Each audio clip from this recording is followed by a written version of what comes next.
Today, Britain stands at a fork in its crossroads, and its people are asking questions. Now we've got our country back, what actually is it? Who are we, and why? The best way to find out where Britain's heading is to look behind us into something called history, a sort of rear-view mirror for time. So that's where I'm going, back there. It's a journey that'll take me the length and width of the country. From the White Cliffs of Dover to the Scottish Highlands of the Scottish Highlands. From old stone circles to modern stone circles. From the tranquil beauty of Roman Bath to the golden wonder of Oxford services.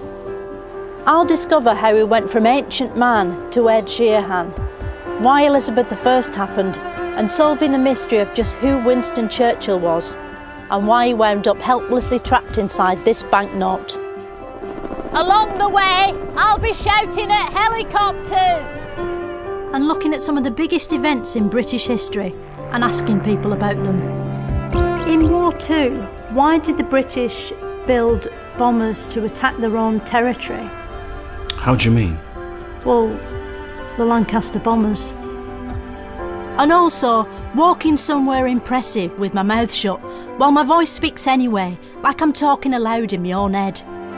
All of it taking place in this sceptred isle we call home.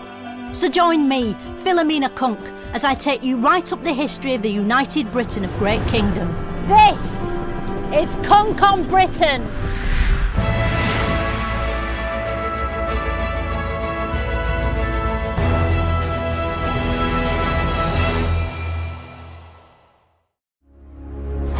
In the last episode, we saw how Britain was invaded by the Victorians, who fought and won the Industrial Revolution, but not without losing their leader, Queen Victoria, who stopped happening just as the 20th century began. Now, as well as a new century, Britain had a new monarch, King Edward, who, despite his name, wasn't a potato, but a man. Edward's coronation was a grand affair, celebrated with a song that was to become Britain's unofficial theme tune, Land of Open Glory.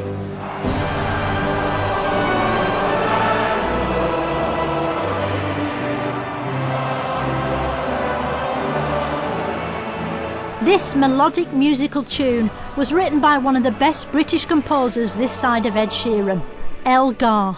Who was Elgar? He sounds sort of rough. Was he a caveman or something? No, Elgar was a composer in the late 19th century. When someone like Elgar's invented a new tune, how did they sort of convert it into orchestra mode so it's being played by instruments?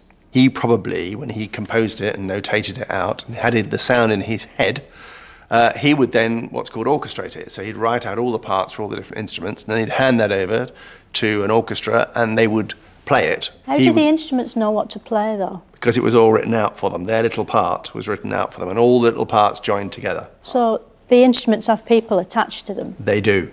So what's Land of Hope and Glory all about? What's its core message? Well, it's a patriotic song. People think it's about bashing the drum for Britain, really. If you sang it in like Portuguese, would it still feel British, or would that just fucking ruin it?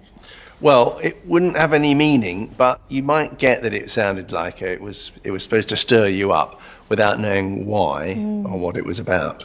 So it's sort of like Three Lions, isn't it, by the Lightning Seeds with Frank Skinner and David Baddiel? It is. But less catchy.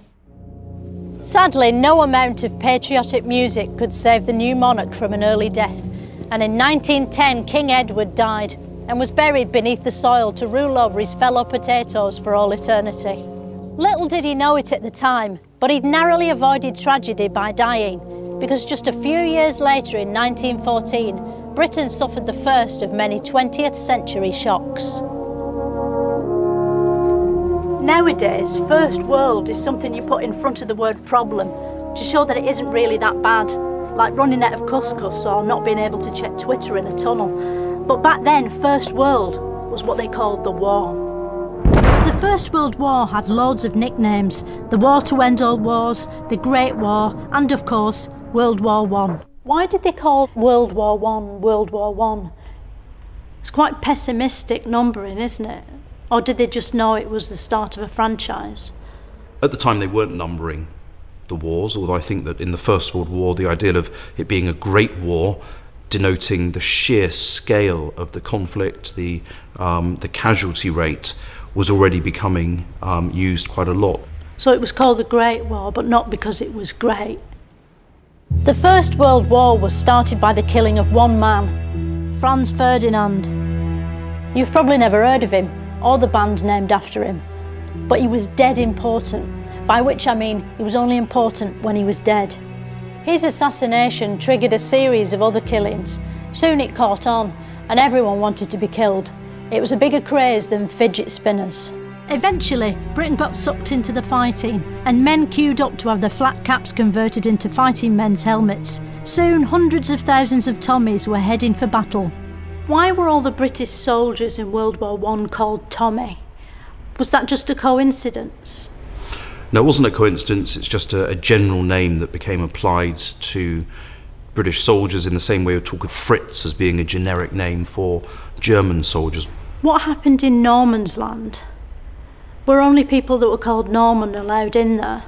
Well, it's not Norman's land, this is no man's land. And the idea being that this is particularly dangerous territory between the lines of the Germans on one side and the British on the other. This is essentially just a killing zone, a very dangerous zone in between trench systems. Why did they fire shells at each other? Because shells wouldn't really hurt, would they? Unless they were those razor clam shells, because they're quite sharp, aren't they? Well, these weren't seashells, these were heavy pieces of ordnance.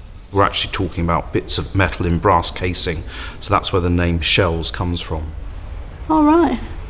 Looking at footage from the time, it's hard to get a grip on just how brutal it must have been for Tommy and Norman, because it's in black and white and everyone's moving too fast, probably to avoid the shells. Even though it looks a bit like Charlie Chaplin, it's actually not funny at all, so you can't laugh, just like with Charlie Chaplin. One man who vividly captured the sheer horror of War I was the poet Wilfred Owen. If, in some smothering dreams, you too could pace behind the wagon that we flung him in, and watch the white eyes writhing in his face, his hanging face like a devil sick of sin. If you could hear at every jolt the blood come gargling from the froth-corrupted lungs, obscene as cancer, bitter as the cud of vile, incurable sores on innocent tongues. You get the gist. My friend. As if the killing wasn't bad enough, the accommodation was scarcely worth 2 stars on TripAdvisor. Soldiers had to live in trenches, snaking cramped corridors of filth and squalor, without so much as a patio. The World War I trenches weren't the right place for conventional warfare, were they? But why did neither side think about mud wrestling? Because they're the perfect conditions, aren't they? Well, I mean, trench warfare wasn't new.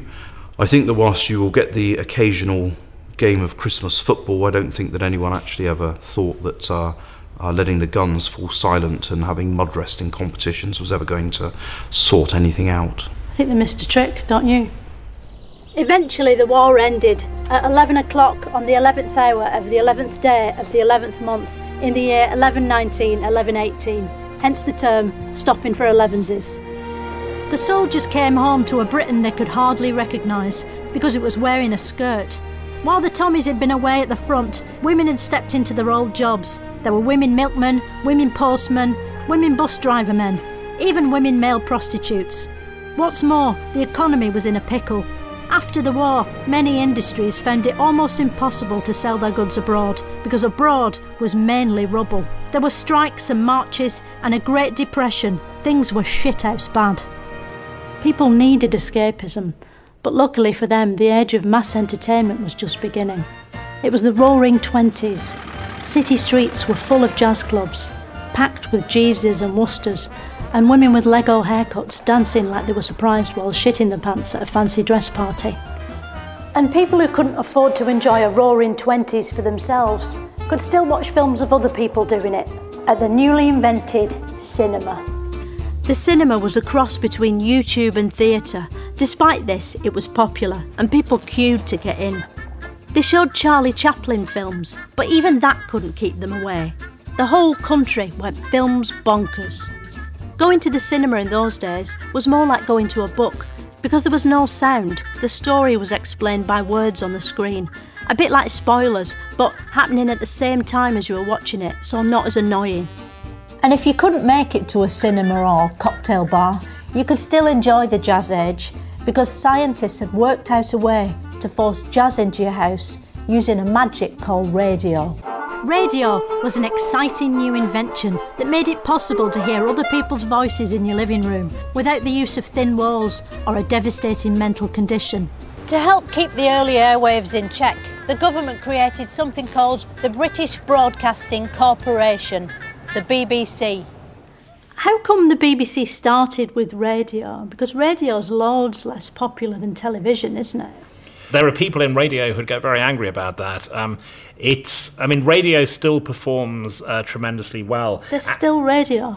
There is still radio. At the time the BBC was set up, there wasn't a choice because there was no TV. Luckily, a man called John Logie Baird was about to give birth to television. Not literally out of his vagina, but metaphorically out of his shed. After doing some weird experiments like something out of Wallace and Gromit, Baird's TV was finalised, although idiotically, he'd gone to the trouble of inventing it without checking whether there were any programmes on yet. It took a while before there was anything worth putting your iPhone down for. The earliest transmissions looked like Abraham Lincoln looming through a glass door and weren't very exciting. Luckily, it was a short step from there to the BBC's first Saturday night extravaganza, TV's opening night ceremony. Vision and sound are on. The station goes on the air.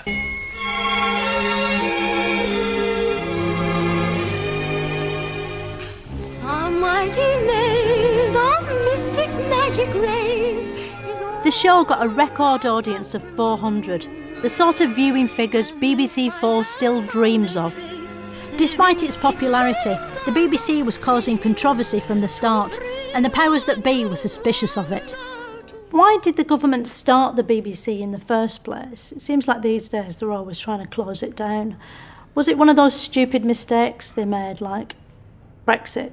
The government didn't strictly start the BBC. The BBC was originally a private company in 1922. It employed a rather fierce Scottish guy called John Reith. And people still talk about Reithian values and Reithian broadcasting. Reithian values were to inform, educate and entertain. What, all at the same time? Yeah. Since those early days of black and white tat, the BBC has grown throughout the years to become one of the biggest programme shitting machines in the world, making groundbreaking, iconic programmes which still try to inform, educate or entertain. So the BBC is supposed to inform, educate or entertain. And entertain. I'm going to list some BBC things and I want you to say whether they inform, educate or entertain. Okay. News at 10. Inform. Open University. Educate. Doctor Who. Entertain. Strictly Come Dancing. Entertain. Homes Under the Hammer. Entertain. Inspector Phillips. What is Inspector Phillips? Oh, I made that one up. That was just a trick question. Okay, well it didn't work. Sounds real though, doesn't it? Inspector Phillips. No, I instantly knew that it wasn't a real one. Eat Well for Less. It's where Greg Wallace and another man see how much a family spend on a week's shopping and then criticise them. Make them eat porridge from Lidl. Inform. Well done. Sorry, I wasn't totting up the scores. Thank you. But this golden future of television would have to wait, because back in 1939 times, the TV signals were suddenly switched off, because someone decided to start another war to end all wars. When he became leader of Germany, Adolf Hitler was a funny-looking character with silly hair, a bit like Boris Johnson, but he turned out to be a hateful maniac who would let nothing get in the way of his ambition, a bit like Boris Johnson. Hitler believed the Germans were an elite race, like the Grand Prix. He also thought he owned Poland, and when he went round there to get it back, Britain cried war. This country is at war with Germany. Luckily, Britain had a hero on its side, a man whose name will never be forgotten, Winston Churchill. Churchill's speeches were stirring and powerfully erotic. We know it will be hard. We expect it will be long. He was one of the greatest orators of all time. And some of the phrases he used still resonate today, such as finest hour, never surrender, and of course, we shall fight them bitches. And we needed Churchill's stirring mumbling, because at first the war didn't go well. Within 6 months, France was occupied by the Nazis, who they didn't see coming because they'd been expecting the Germans. Hitler wanted to make Britain German, to match its royal family, but the RAF held Hitler's forces back in amazing dogfights in the sky that were done by aeroplanes, not actual flying dogs, which sadly science still hasn't invented yet. This was the Battle of Britain. It seems amazing that these young men could fly and fight so well. Although when you look, you'll see the planes had tiny targets and crosses drawn on the side, which made them easier to hit. But planes weren't only used in dogfights. The Germans changed tactics. Instead of attacking planes, which could move out of the way, they attacked the ground, which couldn't, in something called the Blitz. Preceded by a shower of flares, German bombers rained fire and high explosive bombs in their most savage attack on London. Hitler's pilots started dropping bombs. Sort of aeroplane poos, and people had to hide from them. They built big tin shelters in their gardens, or ran down the nearest tube station without a ticket or a valid Oyster card. Countless houses were reduced to big piles of bricks and wood, which is sort of what houses are anyway, but in a different order. Despite this, thanks to the plucky British spirit, people weren't totally down in the dumps, even if they lived in one. People sang songs during World War II to keep their spirits up, didn't they? How loud did they have to sing to be heard over the bombs? Well, especially as they would have sometimes been in underground stations, sheltering from the bombs. It would have been loud in the underground station, the singing, if everybody was singing together, but it's true, you wouldn't have been heard much. I wonder if when they sang, they used to time their singing with the explosions. That would be a fun thing to do. It would be difficult. It'd be very difficult to time it. It's quite random, the falling of bombs. In the war, there were lots of songs taking the piss out of Hitler, weren't there? How come they don't sing those sorts of songs anymore? Well, he's not around anymore, so it's not so amusing. Where is he? Well, he's dead. He's dead? Yes. Oh, right, so it'd be disrespectful to... Well, not so much disrespectful as pointless, really. Pointless. A bit pointless. Yeah. A lot of singing was needed, because even when the Blitz ended, the war was far from over. There were many huge battles to come, most of which will never be forgotten, because they've since been converted into blockbuster movies. How was it we beat the Germans at Dunkirk in War II, but still didn't win the whole war? Well, first of all, I think we've got to stop calling it War II. I mean, it's the Second World War if you're American, and you have to have it this way, it's World War II, but you know, that's the language we tend to use. But in terms of Dunkirk, I think that's the wrong way round. We actually lose at Dunkirk. We lost at Dunkirk? We lost at Dunkirk. I don't think so. It turns out Dunkirk was a huge disaster. Like most sequels, War II was proving less fun than War I. What made the war harder was that we didn't know what the Germans were planning, because they said it in a sort of code language known as German. It took a team of British boffins using a magic typewriter called the Enigma machine literally loads of time to crack it, but crack it they did. And with Germany's secrets twatted wide open, Britain and its allies were able to organise D-Day and invade France, but in a nice way. In gruelling and exciting scenes like these, expertly depicted in the pulse-quickening video game Call of Duty 2, soldiers scrambled out of their boats, looking for power-ups and health kits, terrified every second that a Nazi bullet might kill them, forcing them to respawn several feet away and be delayed by a number of seconds. Eventually the British won, and immediately there was widespread jubilation and people dancing about in black and white and getting off with people who were almost certainly dead now.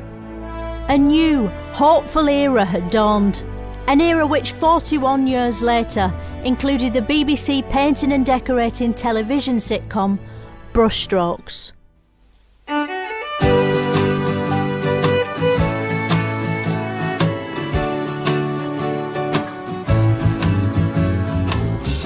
Because of you, these things I do. Because of you. Because of you. Oh. After the war, returning soldiers rewarded national hero Winston Churchill by voting him out of office. And the Britain that Britain came home to was a smaller Britain than the Britain had left. The empire was crumbling. Places like India decided they weren't British after all, which was sad because those countries had lots in common with us. They had the same person on the stamps, they spoke the same language, they were the same colour on maps. But despite all that, they chose to act as if they weren't part of Britain, just because that was geographically true. What's more, around the world, superpowers like Russia and China were on the rise. The future looked more uncertain than ever, and in 1948, one man wrote a book full of chilling predictions about just how terrible that future might be. This is the book, George Orwell's chilling classic, 1984. In the book, using nothing but words, Orwell depicts a world in which people are manipulated by screens, manipulated by the media, manipulated by the government, something which thankfully didn't and couldn't happen. Although 1984 is set in the year 1984, it's not a 1984 anyone who lived through it would recognise. Orwell didn't predict Band-Aid or Ghostbusters, or Radio 1's Mike Reed banning Frankie Goes to Hollywood for singing about spunk. In fact, almost the only thing he got right was that there'd be a thing on the screens called Big Brother, and even then he didn't predict that it would eventually be on Channel 5. Orwell's scary vision spooked Britain so much it tried to avoid a nightmare future by reinventing itself, and the government was going to help. The post-war Labour government was one of the most radical ever, kind of a cross between Jeremy Corbyn and the Taliban. A landslide swept Labour to power, with a majority unexpected even by its own leaders. They were seen as the biggest architects of something called the welfare state. Where is the welfare state? Where is it? Yeah. Well, it's sort of all around us. Yeah, but where specifically in Britain? The welfare state is a phrase that refers to, broadly, the help that government gives to all of us. The welfare state helps people from the cradle to the grave. So is it just for people lying down? It certainly helps people lying down. They help to, you know, they give out bits and bobs, don't they? Yes, they for poorer people, they provide schools and housing and benefit payments, top-ups to your wages if you're How did they working. decide what not to give out for free? Like, was there ever a plan to give out free crisps? I don't think they've ever given out or thought about giving out free crisps. Although I quite like crisps. I love crisps. I don't think many people would argue that you can't have a decent life without free crisps. I think I'd kill myself if I couldn't have crisps. As part of its reforms, the government introduced the National Health Service, or NHS for less long. On July 5th, the new National Health Service starts, providing hospital and specialist services, medicines, drugs and appliances. Once the NHS arrived, if you were poor and you got sick, you weren't on your own anymore. You were in a crowded waiting room full of other sick people. Suddenly, you could see a doctor free of charge, like you can every Saturday evening on BBC One. But staffing all those hospitals wasn't going to be easy, so Britain looked abroad for help. In 1948, the government granted British citizenship to everyone living in Commonwealth countries, a sort of reverse Brexit or TIC-SERB. And a few months later, 492 migrants made the journey from the Caribbean to Britain on board the Empire Windrush, which was a sort of sea car or boat. The newcomers soon discovered life in Britain was very different to Jamaica. It was colder, wetter. We had potatoes instead of posh fruits. But they soon settled into a British way of life, not smiling and being permanently tired. Britain was becoming multicultural, although not everyone was happy. Not even racists, who at long last had someone new to hate, apart from Jews, Italians, Spaniards, women, the Irish, the French and the poor. Because far-right Facebook groups hadn't been invented yet, the only way racists could express their fury was to take part in race riots, which are sort of artisan pop-up festivals of hatred. Today, racist bigotry has no place in contemporary Britain, except Kent. Britain was welcoming a new era, and it was about to get something mega new, a new monarch. The royal family had experienced a rough few decades. Before the war, King Edward had abdicated so he could spend more time in his mistress. His brother George also vacated the throne unexpectedly early to spend more time in his coffin. This meant his eldest daughter Elizabeth was to be the new female king at the age of just 25. Now the Princess Elizabeth we knew and loved returns amongst us as our queen. For centuries, the coronation of a monarch was a sacred event that took place behind closed doors, just like a visit to the toilet, but more dignified than that makes it sound. But now, thanks to progress, everyone was allowed to peek behind those closed doors. In 1953, millions of Britons watched the Queen being coronationed on their new televisions. It must have been like watching The Crown on Netflix, but live and actually happening. Like Britain's Got Talent, but more serious. Like Game of Thrones, but set in the real world. And starring Queen Elizabeth, like The Crown again. Afterwards, incredibly, people didn't take the TVs back when they found there weren't any more coronations on. They kept them in the front rooms and never went out again.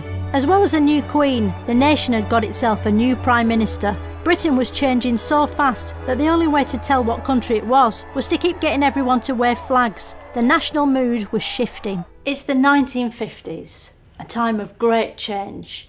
The war's over, the NHS has been founded, the coronation's on TV, Mario 64's redefined the platform game for a new generation, and Anthony Eden's Prime Minister. How did Britain feel about these things? Well, I don't think computer games had been invented by the 1950s. The other things, I mean, the population was pretty positive about the coronation. That was a cause for excitement. Anthony Eden perhaps less successful with the Suez Crisis. What was up with the sewers? Did someone try to flush something that was awful? No, the Suez Canal. What, the canals used to be sewers? That's disgusting. No, Suez. It's a place. Oh, right. During this Suez crisis, events in Suez reached crisis point. More research needed. Make sure script amended before voiceover record. And it wasn't just grown men who were causing trouble. A new form of human being called the teenager was evolving. Teenagers were creatures that looked like adults, yet had the minds of children, like professional footballers do today. And the young generation as a whole was about to deliver Britain a series of shocks that would shock it right up the shock box. On the next and final episode of Cunk on Britain, I'll see how the groovy young people of the 1960s encouraged Britain to tune over, turn off and drop up. And Britain experienced a golden age that sadly couldn't last. In the 1960s, if you switched your television on, you'd get Morecambe and Wise, Cilla Black, Bob Monkhouse, David Frost. But nowadays, they're all dead. Why is that?